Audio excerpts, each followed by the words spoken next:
മനുഷ്യർക്ക് പണത്തിനോട് അമിതമായ സ്നേഹമാണ് എന്ന് വിശുദ്ധ ഖുർആൻ നമ്മോട് പറയുന്നുണ്ട്. വഇന്നഹു ലിഹുബ്ബിൽ ഖൈരി ലശദീദ്, തീർച്ചയായും മനുഷ്യന് പണത്തിനോട് അതികഠിനമായ സ്നേഹമാകുന്നു. സൂറത്തുൽ ആദിയാത്തിലെ 8-ാമത്തെ ആയത്താണ്. വതുഹിബ്ബൂനൽ മാല ഹുബ്ബൻ ജമ്മാ, നിങ്ങൾ ധനത്തെ അമിതമായി തന്നെ സ്നേഹിച്ചു കൊണ്ടിരിക്കുന്നു എന്ന് സൂറത്തുൽ ഫജ്റിലെ 20-ാമത്തെ ആയത്തിൽ നമുക്ക് കാണാൻ കഴിയും. മഹാനായ നബി സല്ലല്ലാഹു അലൈഹി വസല്ലമ പറഞ്ഞു, ലൗ അന്ന ലിബ്നി ആദമ വാദിയം മിൻ ദഹബ്, മനുഷ്യന് ഒരു താഴ്വര നിറയെ സ്വർണം ലഭിച്ചാൽ അഹബ്ബ അൻ യകൂന ലഹു വാദിയാൻ, അവൻ ആഗ്രഹിക്കും അതുപോലെയുള്ള 2 താഴ്വരകൾ ഉണ്ടായിരുന്നെങ്കിൽ എന്ന്. വലൻ യംലഅ ഫാഹു ഇല്ല തുറാബ്, മനുഷ്യൻ അവൻ്റെ വായ നിറക്കുന്നത് അല്ലെങ്കിൽ അവൻ്റെ വായയിൽ മണ്ണല്ലാതെ മറ്റൊന്നും നിറയുന്നില്ല എന്ന് റസൂലുള്ളാഹി സ്വല്ലല്ലാഹു അലൈഹി വസല്ലം അറിയിക്കുന്നു. സ്വഹീഹുൽ ബുഖാരിയിലെ 6439-ാമത്തെ ഹദീസാണ്. സമാനമായി മറ്റൊരു ഹദീസിൽ നമുക്ക് കാണാം, ലൗ കാന ലിബ്നി ആദമ വാദിയാനി മിമ്മാൽ ലബ്തഗാ സാലിസ, മനുഷ്യന് 2 താഴ്വര നിറയെ പണമുണ്ടെങ്കിൽ, സമ്പത്തുണ്ടെങ്കിൽ 3-ാമത്തെ ഒന്നുകൂടി അവൻ ആഗ്രഹിക്കും.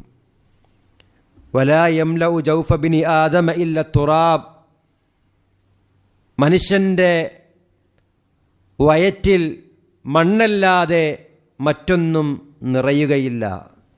വയതൂബുല്ലാഹു അലാ മൻ താബ്, തൗബ ചെയ്യുന്നവർക്ക് അല്ലാഹു തആല അവരുടെ പശ്ചാത്താപം സ്വീകരിക്കുകയും ചെയ്യും. സ്വഹീഹുൽ ബുഖാരിയിലെ 6446-ാമത്തെ ഹദീസ്.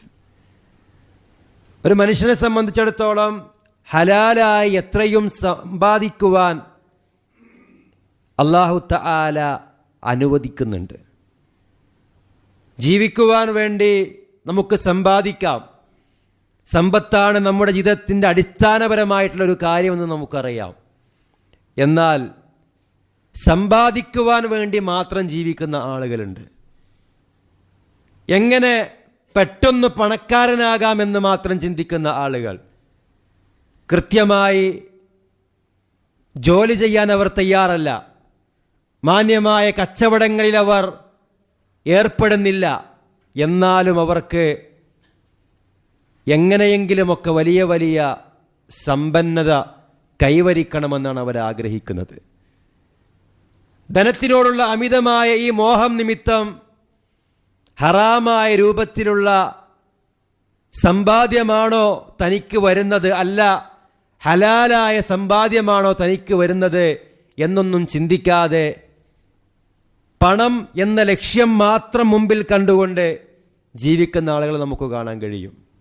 കൈക്കൂലി വാങ്ങിക്കുന്നു, സ്ത്രീധനം വാങ്ങിക്കുന്നു, അതുപോലെ തന്നെ പലിശക്ക് കൊടുക്കുന്നു, പലിശ വാങ്ങിക്കുന്നു. ഹലാലും ഹറാമും നോക്കാതെ അവരിങ്ങനെ സമ്പാദിച്ചു കൊണ്ടിരിക്കുന്നു. യൂട്യൂബിലൂടെയും ആധുനികമായ സംവിധാനങ്ങളുമൊക്കെ ഉപയോഗിച്ച് പല രൂപത്തിലുള്ള ഗെയിമുകളൊക്കെ ഉപയോഗപ്പെടുത്തി എങ്ങനെയെങ്കിലുമൊക്കെ 4 കാശുണ്ടാക്കണമെന്ന് മാത്രം ചിന്തിക്കുന്ന ആളുകൾ. ആ ഒരു ചിന്തയാണ് യഥാർത്ഥത്തിൽ ഏറ്റവും വലിയ അപകടം. എനിക്കുള്ള റിസ്ക് അല്ലാഹു തആല നിശ്ചയിച്ചിട്ടുണ്ട്, ഒരിക്കലും ഹറാമായി എനിക്കത് നേടിയെടുക്കാൻ കഴിയില്ല എന്ന തികഞ്ഞ ബോധമാണ് ഒരു വിശ്വാസിക്കുണ്ടാവേണ്ടത്. ഈ പണത്തിനോട് അമിതമായ കൊതിയുണ്ടാകുമ്പോഴാണ് സാമ്പത്തിക രംഗത്ത് വ്യത്യസ്ത രൂപത്തിലുള്ള അതിക്രമങ്ങൾ മനുഷ്യർ ചെയ്യാറുള്ളത്. പിടിച്ചുപറി, മോഷണം തുടങ്ങി വ്യത്യസ്ത രൂപത്തിലുള്ള അതിക്രമങ്ങൾ. ആ തരത്തിൽ ഇസ്ലാം വളരെ ഗൗരവമായി കണ്ടൊരു വിഷയമാണ് ചൂതാട്ടം എന്ന് പറയുന്നത്. മൈസിർ എന്നാണ് അറബിയിൽ അതിന് പറയുക. നമുക്കറിയാം, ഇന്ന് ധാരാളം മുസ്ലിം നാമധാരികളായ ആളുകൾ പോലും ലോട്ടറി എടുത്ത് അതിങ്ങനെ അടിക്കുമെന്നിങ്ങനെ പ്രതീക്ഷിച്ചിരിക്കുന്ന അവസ്ഥയാണ്. നമ്മൾ മനസ്സിലാക്കേണ്ടത് ഇസ്ലാം കൃത്യമായി നിഷിദ്ധമാക്കിയ കാര്യമാണത്. മൈസർ എന്ന് പറഞ്ഞാൽ ഭാഷയിൽ അതിൻ്റെ അർത്ഥം എളുപ്പമുള്ളത് എന്നൊക്കെയാണ്. യസീർ എന്നൊക്കെ നമുക്കറിയാവുന്ന പദമാണ്. യുസ്ര, എളുപ്പം എന്നുള്ള ആശയമാണ് അതിനുള്ളത്. അഥവാ എളുപ്പത്തിൽ ഒരുപാട് സമ്പത്ത് സമ്പാദിക്കുവാനുള്ളൊരു ഏർപ്പാട്, അതാണ് മൈസിർ എന്ന് പറഞ്ഞാൽ. ലക്ഷക്കണക്കിന് ആളുകളെ ലോട്ടറി എടുക്കുമ്പോൾ അതിലൊരാൾക്ക് 1 കോടി, 2 കോടി, 5 കോടി, 25 കോടിയൊക്കെ അടിക്കും. ലാഭം 100 കോടി, 200 കോടി, 300 കോടിയൊക്കെ നടത്തുന്ന ആൾക്കാർക്കുള്ളത്. അത്രയും കോടികളുടെ ടിക്കറ്റ് വിറ്റുപോയിട്ട് ഒരു 25 കോടിയൊക്കെ 1ാം സ്ഥാനത്തിന് അല്ലെങ്കിൽ 2ാം സ്ഥാനത്തിന് 5 കോടി ഇങ്ങനെ വിതരണം ചെയ്യുക. എന്തുകൊണ്ട് ഇത് നിഷിദ്ധമാകുന്നു എന്ന് വെച്ചാൽ ഇവിടെ ചൂഷണമാണ് നടക്കുന്നത്. പല ആളുകളുടെയും വിയർപ്പിൻ്റെ ഭാഗമായി അവർ കൊടുത്ത പണം ഒരൊറ്റ വ്യക്തിയിലേക്ക് കേന്ദ്രീകരിക്കപ്പെടുന്നു. അഥവാ ഏതൊരു വ്യക്തിയും ആഗ്രഹിക്കുന്ന, തനിക്ക് കിട്ടണമെന്ന് ആഗ്രഹിച്ച പണം ഒരു വ്യക്തിയിലേക്ക് എത്തുന്നു. ഇനി കിട്ടിയ സമാധാനം ഉണ്ടാവുമോ? 25 കോടി കിട്ടിയ ആളെ അടങ്ങറായിട്ടുണ്ട്. ഇപ്പോൾ അയാൾ പറയുന്നത് നാട് വിട്ട് പോകാൻ തോന്നുന്നെന്നാ. ആളുകളിങ്ങനെ വരികയാണ്, ഒരു 50 ലക്ഷം കടം തരുമോ? ചില ബിസിനസ്സുകാരൊക്കെ പറയുന്നത് 3 കോടി ഇൻവെസ്റ്റ് ചെയ്യോ. ഹലാലായി ലഭിക്കുന്ന ഒരു സമ്പത്തിന് മാത്രമാണ് ബർക്കത്തുണ്ടാവുക എന്ന് കൃത്യമായി നമ്മൾ മനസ്സിലാക്കേണ്ടതുണ്ട്. മദ്യപാനത്തിൻ്റെയും ബഹുദൈവാരാധനയുടെയും കൂടെ അല്ലാഹു തആല ചേർത്ത് പറഞ്ഞ വിഷയമാണ് ഈ ചൂതാട്ടം. അല്ലാഹു തആല സൂറത്തു അൽ ബഖറയിലെ 219 ആയത്തിൽ പറയുന്നു, യസ്അലൂനക അനിൽ ഖംറി വൽ മൈസിർ. നബിയെ, താങ്കളോടവർ മദ്യത്തെയും ചൂതാട്ടത്തെയും സംബന്ധിച്ച് ചോദിക്കുന്നു. ഖുൽ ഫീഹിമാ ഇസ്മുൻ കബീറുൻ. നബിയെ പറയുക, അവ രണ്ടിലും ഗുരുതരമായ പാപമുണ്ട്. വമനാഫിഉ ലിന്നാസ്, ജനങ്ങൾക്ക് ചില ഉപകാരവുമുണ്ട്. വഇസ്മുഹുമാ അക്ബറു മിൻ നഫ്ഇഹിമാ, അവ രണ്ടിലുമുള്ള കുറ്റമാണ് ഉപകാരത്തേക്കാൾ കൂടുതലായിട്ടുള്ളത്. പണ്ഡിതന്മാർ വിശദീകരിക്കുന്നുണ്ട്, ഇതിൻ്റെ കച്ചവടത്തിൽ ചില ലാഭങ്ങളൊക്കെ കിട്ടും. മദ്യം വിൽക്കുന്ന ആളുകളുണ്ടായിരുന്നു മക്കയിൽ അല്ലെങ്കിൽ മദീനയിൽ. ഇവർക്ക് ചെറിയ ചെറിയ ലാഭങ്ങളുണ്ടാകും ഇതിൻ്റെ പേരിൽ. എന്നാൽ ഇതുകൊണ്ടുണ്ടാകുന്ന നഷ്ടം വെച്ച് നോക്കുകയാണെങ്കിൽ ലാഭം വളരെ തുച്ഛം മാത്രമാണ്. ഇത്തരം ലോട്ടറി സംവിധാനങ്ങളിൽ പല ആളുകൾക്കും ജീവിതമില്ലേ എന്ന് ചോദിക്കുന്നവരുണ്ട്. പല വികലാംഗരായ ആളുകൾക്കും ഇതിലൂടെ ജോലി കിട്ടുന്നില്ല എന്ന് ചോദിക്കുന്നവരുണ്ട്. ഇതിൻ്റെ ഭാഗമായി പാവപ്പെട്ട ഒരു മനുഷ്യൻ വലിയ ധനാഢ്യനായി മാറുന്നില്ല എന്ന് ചോദിക്കുന്ന ആളുകളുണ്ട്.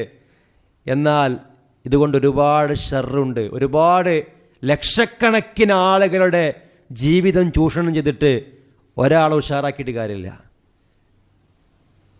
അപ്പം മദ്യത്തിൻ്റെ കൂടെ വിഗ്രഹാരാധനയുടെ കൂടെ അല്ലാഹു തആല എണ്ണിയതാണ് ഇത്. വിശുദ്ധ ഖുർആനിലെ സൂറത്തുൽ മാഇദയിലെ 90-91 ആയത്തുകളിൽ പറയുന്നു, യാ അയ്യുഹല്ലദീന ആമനു, അല്ലയോ സത്യവിശ്വാസികളെ, ഇന്നമൽ ഖംറു വൽ മൈസിറു വൽ അൻസാബു വൽ അസ്ലാമു റിജ്സും മിൻ അമലി ശൈത്താൻ, തീർച്ചയായും മദ്യപാനം, ചൂതാട്ടം, പ്രതിഷ്ഠകൾ, കണ്ടോ, വിഗ്രഹാരാധനയുമായി ബന്ധപ്പെട്ട പ്രയോഗ, വൽ അസ്ലാം, അമ്പുകൾ കൊണ്ടുള്ള ഭാഗ്യപരീക്ഷണങ്ങൾ, ശകുനം നോക്കലും മറ്റും, റിജ്സും മിൻ അമലി ശൈത്താൻ, പിശാചിന്റെ മ്ലേച്ഛ പ്രവർത്തനങ്ങളിൽ പെട്ടതാകുന്നു. ഫജ്തനിബൂഹു ലഅല്ലകും തുഫ്ലിഹൂൻ, നിങ്ങളത് ഒഴിവാക്കുക, നിങ്ങൾക്ക് വിജയിക്കാൻ സാധിച്ചേക്കാം. അഥവാ വിജയിക്കാനുള്ള വഴി മദ്യവും ചൂതാട്ടവും പ്രതിഷ്ഠകളും അമ്പ് കൊണ്ടുള്ള പ്രശ്നം വെച്ച് നോക്കലുമെല്ലാം ഒഴിവാക്കുക എന്നതാണ്. ഇന്നമാ യുരീദു ശൈത്വാനു അൻ യൂഖിഅ ബൈനകുമുൽ അദാവത വൽ ബഗ്ളാഅ ഫിൽ ഖംറി വൽ മൈസിർ. തീർച്ചയായും ശൈത്വാൻ ഉദ്ദേശിക്കുന്നത് നിങ്ങൾക്കിടയിൽ വിദ്വേഷവും പകയും ഉണ്ടാക്കാനാണ്. എങ്ങനെ? ഫിൽ ഖംറി വൽ മൈസിർ, മദ്യപാനത്തിലൂടെ. നമുക്കൊരുപാട് തിന്മകളിലേക്ക് മനുഷ്യനെ എത്തിക്കുന്നതാണ് മദ്യമെന്ന് നമുക്കറിയാം. അതുപോലെ തന്നെ നിങ്ങൾക്കിടയിൽ ശത്രുതയുണ്ടാക്കുന്ന മറ്റൊരു കാര്യമാണ് മൈസിർ, ഈ ചൂതാട്ടം എന്ന് പറയുന്നത്. ചൂതാട്ടത്തിൻ്റെ ഒരിനം മാത്രമാണ് ലോട്ടറി, അതല്ലാത്ത വേറെയുണ്ട്. ഓൺലൈനായിട്ട് ഒരുപാട് ചൂഷണങ്ങൾ ഈ രംഗത്ത് നടക്കുന്നത് നമുക്കറിയാം. പല കാർഡുകളും കൃത്യമായ രൂപത്തിൽ എന്താണ് എന്ന് മനസ്സിലാക്കാത്ത രൂപത്തിലുള്ള പല കൂപ്പണുകളൊക്കെ ഇതിൻ്റെ ഭാഗമായിട്ടുണ്ട്. ഇത് പരസ്പരം വിദ്വേഷമുണ്ടാക്കുന്ന കാര്യമാണ്. പിശാച് നമ്മെ അള്ളാഹുവിൽ നിന്ന് തെറ്റിക്കുവാൻ വേണ്ടി കൊണ്ടുവരുന്ന കെണികളാണിതെല്ലാം.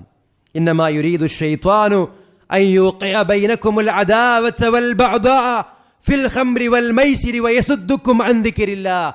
അള്ളാഹുവിനെ ഓർക്കുന്നതിൽ നിന്ന് നിങ്ങളെ ഇത് തടയും. വഅനിസ് സ്വലാത്ത്, നമസ്കാരത്തിൽ നിന്ന് നിങ്ങളെ തടയും. ഫഹൽ അൻതും മുൻതഹൂൻ, നിങ്ങൾക്ക് വിരമിക്കുവാൻ സമയമായില്ലേ? സൂറത്തുൽ മാഇദയിലെ 90-91 ആയത്തുകളാണ്. അതുകൊണ്ട് പ്രിയമുള്ളവരെ, വിഷയം വളരെ ഗൗരവമായി നമ്മൾ മനസ്സിലാക്കണം. ഒരു ഹദീസിൽ കാണാം, അബ്ദുല്ലാഹി ഇബ്നു ഉമർ റളിയല്ലാഹു അൻഹു പറയുന്നു, അന്ന നബിയ സല്ലല്ലാഹു അലൈഹി വസല്ലമ, തീർച്ചയായും നബി സല്ലല്ലാഹു അലൈഹി വസല്ലമ നഹാ അനിൽ ഖംർ, നബി സല്ലല്ലാഹു അലൈഹി വസല്ലമ മദ്യം നിഷിദ്ധമാക്കിയിരിക്കുന്നു. വൽ മൈസിർ, അതുപോലെ തന്നെ ചൂതാട്ടവും, വൽ കൂബ, ചെണ്ട പോലുള്ള വാദ്യോപകരണങ്ങൾ, അതുപോലെ തന്നെ വൽ ഗുബൈറ, ഗുബൈറ എന്ന് പറഞ്ഞാൽ പ്രത്യേക രൂപത്തിലുള്ളൊരു മദ്യമാണ് എന്നാണ് മനസ്സിലാക്കാൻ കഴിയുന്നത്. ഇതൊക്കെ നബി സല്ലല്ലാഹു അലൈഹി വസല്ലമ നിഷിദ്ധമാക്കിയിരിക്കുന്നു എന്ന് അബൂദാവൂദിലെ 3685 ഹദീസിൽ നമുക്ക് കാണാൻ കഴിയും. അല്ലാഹുവിൻ്റെ റസൂൽ നിഷിദ്ധമാക്കിയതാണ് ഈ ചൂതാട്ടമെന്ന തിരിച്ചറിവ് നമുക്കുണ്ടാവണം. അല്ലാഹു സുബ്ഹാനഹു വ തആല നമുക്ക് മുമ്പിൽ ഹലാലായി സമ്പാദിക്കുവാൻ ഒരുപാട് മാർഗങ്ങൾ നിശ്ചയിച്ചിട്ടുണ്ട്. ഒരാളുടെ കയ്യിലേക്ക് ഹലാലായി വരേണ്ട രൂപത്തിലുള്ള പണമുണ്ട്, അതല്ലാത്തൊരു വഴി പാടില്ല. ഒരാൾക്ക് അധ്വാനിച്ച പണം, അത് കച്ചവടമാകാം, ജോലിയാവാം, ഹലാലായ അധ്വാനമാണെങ്കിൽ, ഹലാലായ കച്ചവടമാണെങ്കിൽ അയാൾക്ക് അനുവദനീയമാണ്. അതുപോലെ തന്നെ സക്കാത്ത് സ്വീകരിക്കാൻ അർഹനാണെങ്കിൽ അയാൾക്ക് ലഭിക്കുന്ന ആ സ്വതക്ക അല്ലെങ്കിൽ ആ സക്കാത്ത് അത് അയാൾക്ക് ഹലാലാണ്. അതുപോലെ തന്നെ ഇനിയൊരു സമ്പന്നനാണെങ്കിൽ പോലും ഹദിയയായി ലഭിക്കുന്ന സ്വത്താണെങ്കിൽ അത് അയാൾക്ക് ഹലാലാണ്. ഇനി അനന്തരാവകാശമായി ലഭിക്കുന്ന സ്വത്ത് അതും ഹലാലാണ്. അതല്ലാതെ മറ്റു രൂപങ്ങളിലുള്ള നമ്മുടെ കയ്യിലെത്തുന്ന ഇത്തരത്തിലുള്ള നിഷിദ്ധമായ മാർഗങ്ങൾ ഒരിക്കലും നമ്മൾ തേടാൻ പാടില്ല എന്നുള്ളതാണ് വിശ്വാസിയെ സംബന്ധിച്ചിടത്തോളം ഏറ്റവും പ്രധാനമായി മനസ്സിലാക്കേണ്ടത്. മഹാനായ റസൂലുള്ളാഹി സ്വല്ലല്ലാഹു അലൈഹി വസല്ലമ പറഞ്ഞു, ലാ തസൂലു ഖദമാ അബ്ദിൻ യൗമൽ ഖിയാമ, ഖിയാമത്ത് നാളിൽ ഒരു ദാസന്റെയും 2 കാലുകളും മുന്നോട്ട് ചലിപ്പിക്കുവാൻ കഴിയില്ല. ഹത്താ യുസ്അല അൻ ഉംരിഹി ഫീമാ അഫ്നാഹു, അവൻ്റെ ആയുസ്സിനെ പറ്റി ചോദിക്കും. അള്ള നൽകിയ ആയുസ് എങ്ങനെ ഉപയോഗപ്പെടുത്തി എന്ന ചോദ്യം. വഅൻ ഇൽമിഹി ഫീമ ഫഅൽ, അവൻ്റെ വിജ്ഞാനത്തെപ്പറ്റി ചോദിക്കും, അറിഞ്ഞതുകൊണ്ട് അവൻ എങ്ങനെ പ്രവർത്തിച്ചു എന്ന്. വഅൻ മാലിഹി മിൻ അയ്ന ഇക്തസബഹു വഫീമ അൻഫഖഹു, സമ്പത്തിനെ പറ്റി 2 ചോദ്യമാണ്. ആയുസ്സിനെ പറ്റി 2 ചോദ്യമില്ല. അതുപോലെ തന്നെ അറിവിനെ പറ്റി 2 ചോദ്യമില്ല. ആരോഗ്യത്തെപ്പറ്റി 2 ചോദ്യമില്ല. സമ്പത്തിനെ പറ്റി 2 ചോദ്യമാണ്. മിൻ അയ്ന ഇക്തസബഹു, എവിടെ നിന്നത് സമ്പാദിച്ചു, എങ്ങനെ കയ്യിൽ വന്നു. അതുപോലെ തന്നെ വഫീമ അൻഫഖഹു, എങ്ങനെ അത് ചെലവഴിച്ചു. ഡെബിറ്റായതും ക്രെഡിറ്റായതും കൃത്യമായി ചോദ്യം ചെയ്യപ്പെടുന്ന അർത്ഥം. കയ്യിലൊരു രൂപ നാണയമുണ്ടെങ്കിൽ എങ്ങനെ കിട്ടിയെന്നും ചോദിക്കും, എങ്ങനെ ചെലവഴിച്ചു എന്നും ചോദിക്കും. ചില ആളുകളൊക്കെ നല്ല നിലക്ക് സമ്പാദിക്കും, പക്ഷെ ചെലവഴിക്കൽ മോശമായിരിക്കും. ചില ആളുകൾ നല്ല നല്ല കാര്യങ്ങൾക്കായിരിക്കും അവർ ചെലവഴിക്കുന്നുണ്ടാവുക, പക്ഷേ സമ്പാദിക്കുന്ന രീതി മോശമായിരിക്കും. ഒരു വിശ്വാസിയെ സംബന്ധിച്ചിടത്തോളം കിട്ടുന്നതും നല്ല മാർഗത്തിലൂടെയായിരിക്കണം, ചെലവഴിക്കേണ്ടതും നല്ല മാർഗത്തിലേക്കായിരിക്കണം. വഅൻ ജിസ്മിഹി ഫീമാ അബ്ലാഉ, തൻ്റെ ശരീരം അതെങ്ങനെ വിനിയോഗിച്ചു എന്നും പരലോകത്ത് ചോദിക്കും. ഈ ചോദ്യങ്ങൾക്കൊന്നും കൃത്യമായി മറുപടി പറയാതെ ഒരാൾക്കും അവൻ്റെ കാൽപാദം ചലിപ്പിക്കാൻ കഴിയില്ല എന്ന് മഹാനായ റസൂലുള്ളാഹി സ്വല്ലല്ലാഹു അലൈഹി വസല്ലമ നമ്മെ അറിയിക്കുന്നു. സുനൻ തിർമിദിയിലെ 2417 ഹദീസാണ്. നബി സല്ലല്ലാഹു അലൈഹി വസല്ലമ പറഞ്ഞു, ഖദ് അഫ്ലഹ മൻ അസ്ലമ വറുസിഖ കഫാഫ വഖന്നഅഹു അല്ലാഹു ബിമാ ആതാഹു. വിശ്വസിക്കുകയും ആവശ്യത്തിന് മതിയായ ഉപജീവനം നൽകപ്പെടുകയും അല്ലാഹു തആല തനിക്ക് നൽകിയതിൽ സംതൃപ്തി അടയുകയും ചെയ്ത ആൾ വിജയിച്ചു. പലപ്പോഴും കിട്ടിയതിൽ തൃപ്തി അടയാതിരിക്കുമ്പോഴാണ് ഇങ്ങനെ ഹറാമായ മാർഗത്തിലേക്ക് ആൾക്കാർ പോവുക. മറ്റുള്ളവർ ജീവിക്കണ പോലെ നമുക്ക് ജീവിക്കേണ്ട ആവശ്യമില്ല. നമ്മുടെ സാമ്പത്തികമായ ഭദ്രത മനസ്സിലാക്കി കടമില്ലാതെ മാന്യമായി ജീവിച്ചാൽ മതി, ഉള്ളതിൽ തൃപ്തി അടയുക. ഇമാം ഷാഫിഈ റഹിമഹുല്ല പറഞ്ഞതുപോലെ, ഇദാ മാ കുൻത ദാ ഖൽബിൻ ഖനൂഇൻ ഫഅൻത വമാലികുദ് ദുനിയാ സവാഉ. ഉള്ളതിൽ തൃപ്തിയടയാനുള്ളൊരു മനസ്സ് നിനക്കുണ്ടെങ്കിൽ നീയും ഈ ലോകത്തെ രാജാവും ഒരേപോലെ തന്നെയാണ്. ഈ ലോകം മുഴുവനും കീഴടക്കിയ ധനാഢ്യനായ ഒരു രാജാവിനെ പോലെ തന്നെയാണ് നിനക്കുള്ളതിൽ തൃപ്തി അടയാനുള്ളൊരു മനസ്സുണ്ടെങ്കിൽ. അതുകൊണ്ട് പ്രിയമുള്ളവരെ, വിഷയം വളരെ ഗൗരവമായി നമ്മൾ മനസ്സിലാക്കുക. ഈ തൃപ്തി ഇല്ലാതിരിക്കുമ്പോഴാണ് അവൻ്റെ ശമ്പളം അങ്ങനെ കൂട്ടി നോക്കുമ്പോൾ ഒരിക്കലും എനിക്കത് നേടാൻ കഴിയില്ല എന്ന് മനസ്സിലാക്കുക.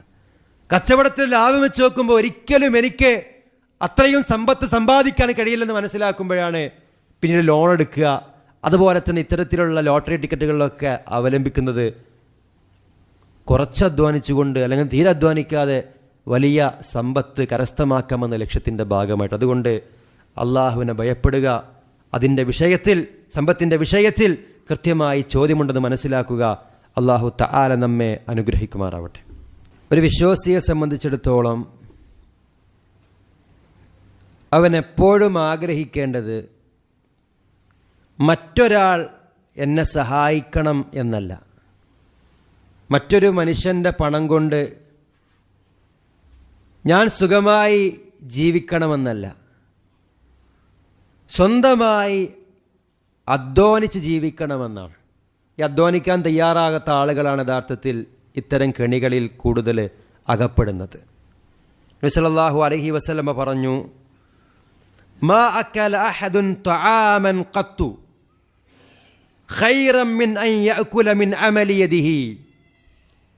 സ്വന്തം കൈകൊണ്ട് അധ്വാനിച്ചതിനേക്കാൾ ഖൈറായ ഒരു സമ്പാദ്യവും അല്ലെങ്കിൽ ഒരു ഭക്ഷണവും ഒരാളും കഴിച്ചിട്ടില്ല. വഇന്ന നബിയല്ലാഹി ദാവൂദ അലൈഹിസ്സലാം കാന യഅകുലു മിൻ അമലി യദിഹി. അല്ലാഹുവിൻ്റെ നബിയായ ദാവൂദ് അലൈഹിസ്സലാം അദ്ദേഹം സ്വന്തമായി അധ്വാനിച്ചതിൻ്റെ അടിസ്ഥാനത്തിലാണ് ഭക്ഷണം കഴിച്ചിട്ടുള്ളത്. സ്വഹീഹുൽ ബുഖാരിയിലെ 2072 ഹദീസ്. എല്ലാ നബിമാരും അങ്ങനെ തന്നെയായിരുന്നെങ്കിലും ദാവൂദ് അലൈഹിസ്സലാമിനെ പറ്റി പ്രത്യേകം പറയാൻ കാരണം, അദ്ദേഹം രാജാവായിരുന്ന സമയത്തും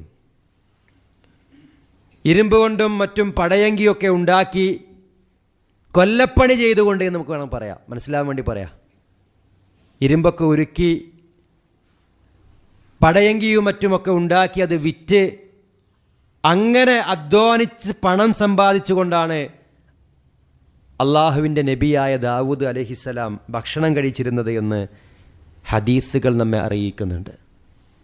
അതുകൊണ്ട് മാന്യമായ രൂപത്തിലുള്ള സമ്പാദ്യത്തിനു വേണ്ടി മാന്യമായി നമ്മൾ ജോലി ചെയ്യുക. മാന്യമായ ജോലി എന്ന് പറഞ്ഞാൽ ആളുകൾ കാണുമ്പോൾ നല്ല ശമ്പളമുള്ളൊരു ജോലി എന്നല്ല, ഹലാലായ ജോലിയാണ് മാന്യമായ ജോലി. ഹലാലല്ലാത്ത ജോലി, ഇനി എത്ര വലിയ AC റൂമിലിരുന്ന് വലിയ വലിയ ആളുകളുമായി എത്ര വലിയ ഇടപാട് നടത്തിയിട്ടും കാര്യമില്ല, ഹറാമായ ജോലിയാണോ അത് മാന്യമല്ലാത്ത മോശമായ ജോലിയാണെന്ന് നമ്മൾ തിരിച്ചറിയേണ്ടതുണ്ട്. എപ്പോഴും റബ്ബിനോട് നമ്മൾ പ്രാർത്ഥിക്കുക, ഈ പണത്തിനോട് അമിതമായ ആർത്തിയില്ലാതിരിക്കാൻ വേണ്ടിയിട്ട്. അതുപോലെ തന്നെ ഭൗതികമായ വിഭവങ്ങളോടും അമിതമായ ആർത്തിയില്ലാതിരിക്കാൻ വേണ്ടിയിട്ട്. മഹാനായ റസൂലുള്ളാഹി സ്വല്ലല്ലാഹു അലൈഹി വസല്ലം ഇപ്രകാരം പ്രാർത്ഥിച്ചിരുന്നു: അല്ലാഹുമ്മ ഇന്നി അഊദു ബിക മിൻ നഫ്സിൻ ലാ തശ്ബഅ. അല്ലാഹുവേ, ആർത്തി അടങ്ങാത്ത മനസ്സിൽ നിന്ന് ഞാൻ നിന്നോട് രക്ഷ തേടുന്നു. എത്ര കിട്ടിയാലും മതിയാവാത്തൊരു മനസ്സ്, അത് വല്ലാത്തൊരു ഷർറാണ്.